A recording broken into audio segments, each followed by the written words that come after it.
Hey everyone, thanks for tuning in. This is Jeff Cameron with Keller Williams, and this is my monthly market update. It's November 3rd, 2009. My Cardinals just stank it up yesterday, but the real estate market did really good in October. So let's talk about October. First of all, we set a record. We sold 7,000 or closed escrow on 7,027 single-family homes in October. That is a new record. The high before was 6,700, and we think this is, again, it's that first-time home buyer credit that's expiring. The buyers are rushing out to get in on it. Hopefully, if you're a first-time home buyer, you've been able to take advantage of it too. Let's get to the other numbers.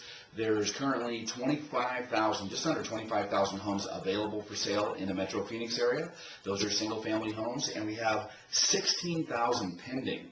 So an incredible amount of homes are actually under contract.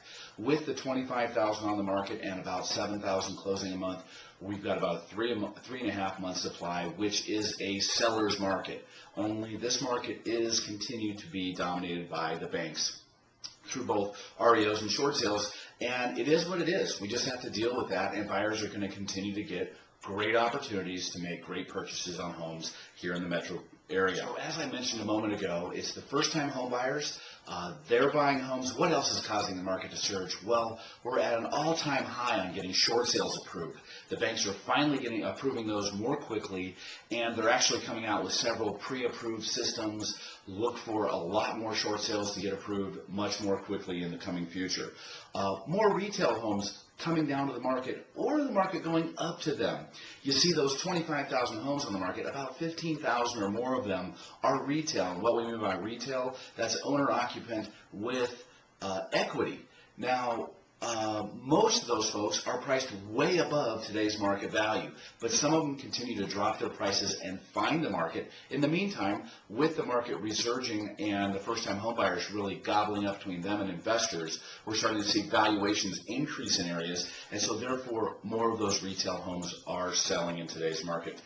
I want to pitch my personal opinion of the first-time homebuyer tax credit. I'm not going to get it. It does benefit me because it helps sell homes, but it benefits everyone because we need to get more people buying in the entry level. That's where there was just a ton of properties sitting out there, and people were afraid to get into the market, and that was one of the things, besides prices just going way to the floor, that was one of the things that really spurred buyers to get back into the market. And here's how it is benefiting me, and it's benefiting all of you out there, and that is as those people buy those entry-level homes, as they firm up the market, as we drive things higher, everyone's home value goes up. So the first-time homebuyer tax credit is good for everyone, in my opinion. I hear the media out there blasting and saying, we're setting up another crash. I don't believe so. Last time, here's what we saw. We had a huge bubble, and people were buying way at these overinflated prices, number one, so there was a lot of risk. Number two, they were getting into these 1 to 3 year ARMs, and with those ARMs, you run into trouble when the property values go down. Those ARMs were designed because people were still thinking that the values were just going to go sailing through the roof. They thought they'd be able to refinance in 2 to 3 years and be able to get a lower rate. Well, that didn't happen, so they became foreclosures. And then three, what we saw last time was just the largest amount of people going out and that were what I call the faux buyers, faux investors. And these folks, a real estate investor is one that has a plan one way or another. There's some of them are flippers. Most are buy and holders. It's a long-term thing. That's where you make money in real estate.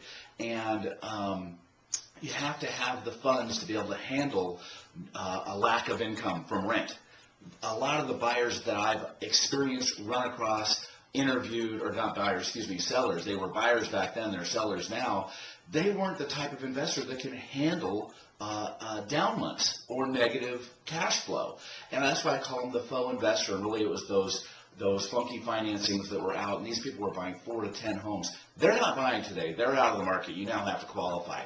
Today what we're seeing is we're seeing a lot of cash investors buying. We're seeing the first-time home buyers buy, and yes, they're putting nothing down and getting $8,000 in a couple of months, but that $8,000 they're going to need to fix up their home because their home's in poor condition. Also, they're buying at such low values. Most of them already have 10, 15, 20% in equity in their home. So it's different this time than it was that last time. And I think that this is good for you. It's good for me. It's good for the first-time home buyers. It's good for America. Anyway, this is Jeff Cameron, just keeping you up to date on what's going on in the real estate market here in the Metro Phoenix area. Keep tuned in. Watch my blog. Watch my videos. And please comment. Thanks very much.